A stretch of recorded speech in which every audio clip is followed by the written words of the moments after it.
Well, I guess this is it. From a successful traveling salesman to a bug, a dying bug with an apple lodged in him, all because of feminism. Hey guys, my name is Mark Carrillo. I'm part of Group 2 from Ms. G's class, and I'm here to talk to you guys today about how Metamorphosis by Franz Kafka can be seen through a feminist lens. Let's jump right into it. Was that good? Bro, honestly, what's up with this lighting, dude? Like, this is really bad lighting. It's not convenient at all. Miss G's not gonna like that. Also, what's up with this thing you got going right here? It's like a beard, but not a beard. Don't do this, bro. Like, change this, bro.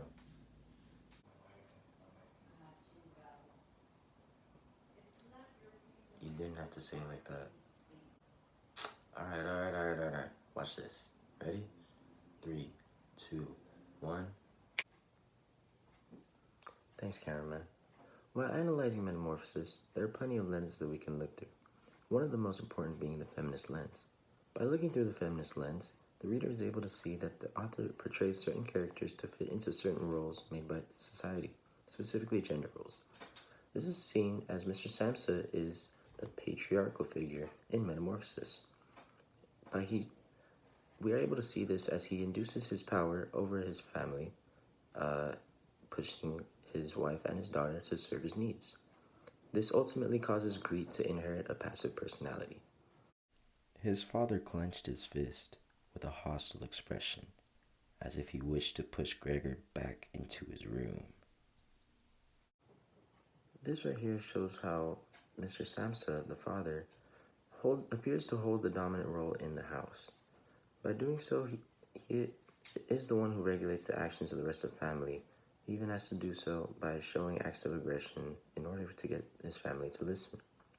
During his childhood, Kafka was beaten and abused by his harmful father, which can be depicted through the actions of Mr. Samsa and Gregor and the relationship they have. This shows how the father wants to exert all his power and authority through abuse, which is not okay. His sister often asked his father whether he wanted to have a beer, and gladly offered to fetch it herself. Mr. Samsa uses Greet and Mrs. Samsa to treat him like the man of the house. He wants everything done by them, rather than him doing things for himself. Turning to his left, he shouted at the sister that she would no longer be allowed to clean Gregor's room ever again, while the mother tried to pull the father, beside himself in his excitement, into the bedroom. The sister, shaken by her crying fit, pounded on the table with her tiny fists, and Gregor hissed at all this, angry that no one thought about shutting the door and sparing him the sight of this commotion.